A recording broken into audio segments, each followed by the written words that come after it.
Hello everyone and welcome to my YouTube channel. Today we are going to discuss about how to deactivate a TikTok account on your iPhone temporarily. For example, if you want to have a break from the TikTok and you want to deactivate your account for some time on your iPhone, so how you can do that? For this, what you have to do, you have to simply watch this video completely. So without wasting any time, let's start the video.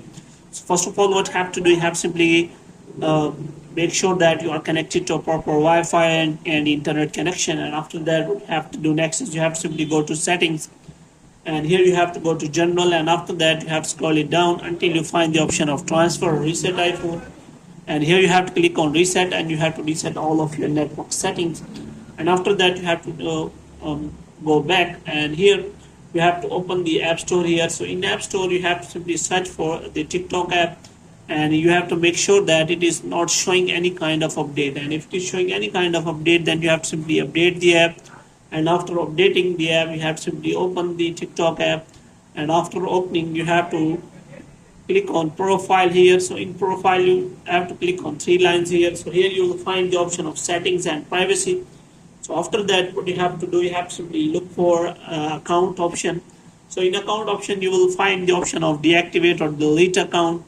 So if you want to deactivate your account temporarily, then you can simply select that. So here is written, if you want to leave TikTok temporarily, simply deactivate your account. If you choose to delete your account instead, you won't be able to recover it after 30 days. Which means if you select deactivate, then you can simply deactivate again.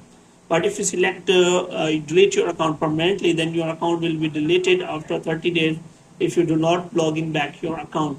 So here you can simply click on deactivate your account. So here you have to make sure that you can simply deactivate your account for some time, because after deactivation you can recover all the content anytime.